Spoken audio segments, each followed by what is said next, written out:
매월 첫 영상은 계좌를 공개하고 한 달 동안의 매매를 복귀할게요. 먼저 TQQQ. 지난달에는 매매가 없었고요. 8월 5일 54.69달러에 90주를 매수했어요. 왜 샀냐? 간단합니다. 떨어졌으니까. TQ의 경우 고점 대비 30% 하락하면 매수를 시작합니다. 고점이 85.2달러였으니까 30% 하락한 59달러에 매수를 했어야 했는데 운이 좋게도 당시에는 TQ 하락을 몰랐었어요. 친한 형님이 알려줘서 알게 됐고요. 그래서 뒤늦게 매수했어요. 그래서 59달러가 아닌 55달러에 매수했습니다. 저는 투자한 종목의 가격을 잘 보지 않습니다. 그래야 마음이 편합니다. 저 당시로 돌아가 보면 안 좋은 뉴스가 나왔겠죠. 거기에 안 좋은 해석이 더해졌을 거고요. 더불어 안 좋은 전망도 나왔을 겁니다. 안 봐도 뻔하죠. 그러니까 가격이 떨어졌겠죠. 효율적 시장 가설이라는 게 있는데요. 이게 뭐냐면 현재의 모든 정보는 가격에 반영되어 있다 입니다. 즉 방금 이야기한 안 좋은 뉴스, 안 좋은 해석, 안 좋은 전망까지 모두 더해진 결과가 바로 현재의 주가다 이 말입니다. 그러니까 거기에 또 다른 해석을 얹거나 또 다른 전망을 얹을 필요가 없는 거죠. 이미 주가에 다 반영됐으니까.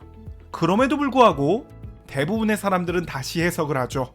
모든 해석, 모든 전망이 반영된 게 현재의 주가인데 거기다 자신의 의견을 추가하는 거죠. 최악인 것은 부정적인 예측을 하며 주식을 파는 건데요. 그럴 필요가 전혀 없습니다. 이미 주가에 다 반영되어 있어요. 굳이 여기에 개인의 의견을 얹을 필요는 없는 거죠. 하락한 주가는 레버리지 투자자에겐 언제나 기회이고요.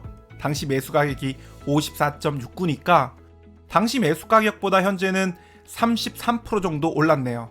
이래서 레버리지 하는 겁니다. 따봉! 쌀 때 살 수 있다면, 다시 말해 전망이 최악일 때 살 수 있다면 레버리지는 최고의 수익을 얻을 수 있죠. 현재와 같은 중요한 시기에 절약도 매우 중요하죠. 그래서 통신직구를 소개합니다. 인터넷 설치한 지 3년이 지났다. 만약 그렇다면 더보기나 고정 댓글을 통해 꼭 상담 받아보세요. 최저요금제로 설계될 수 있도록 1:1 맞춤 상담이 제공되고요. 설치 당일 최대 48만 원의 현금 지원금도 드립니다.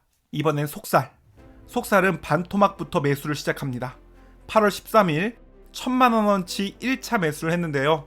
그 후 약 한 달 뒤 주가는 20% 추가 하락했어요. 그래서 2차 매수를 했습니다. 저는 이렇듯 20% 하락할 때마다 매수합니다. 마지막 매수가가 26.67달러니까 현재는 45% 정도 올랐네요. 따봉! 역시 속술입니다. 매수 당시에는 악플도 많았습니다. 기초지수가 하루에 34% 떨어지면 어떻게 되는지도 설명해야지. 켈리 공식을 모르면 이렇게 레버리지로 장기 투자를 한다는 헛소리를 하게 됨. 다들 경각심 좀 가지세요. 하락장 오면 TQQQ 속살 투자자 다 사라지는 게 킬포. 하지만 언제나 그렇듯 투자에 있어서 최고의 칭찬은 조롱이죠. 저의 마지막 매수가가 26.67달러니까 현재는 약 43% 정도 올랐네요.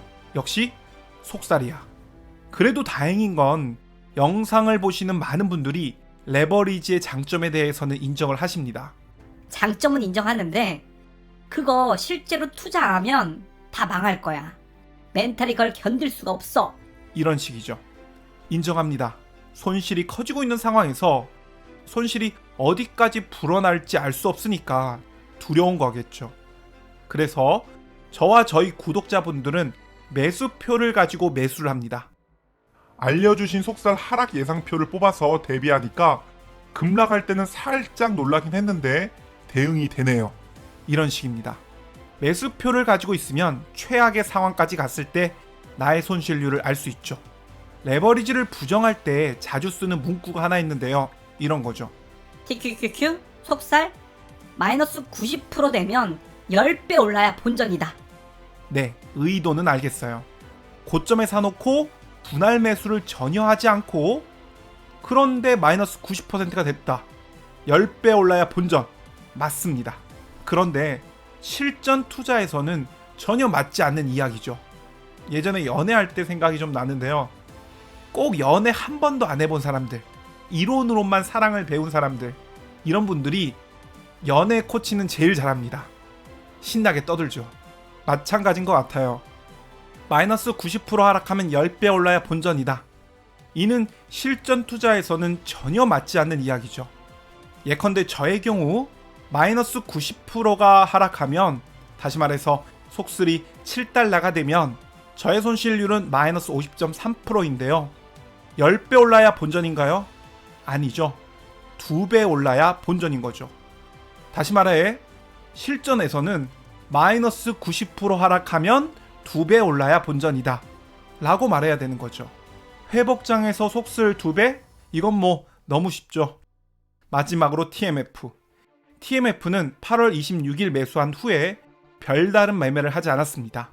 왜냐면 저는 마이너스 7% 되면 추가 매수할 계획인데 아직 마이너스 7%가 되진 않았어요.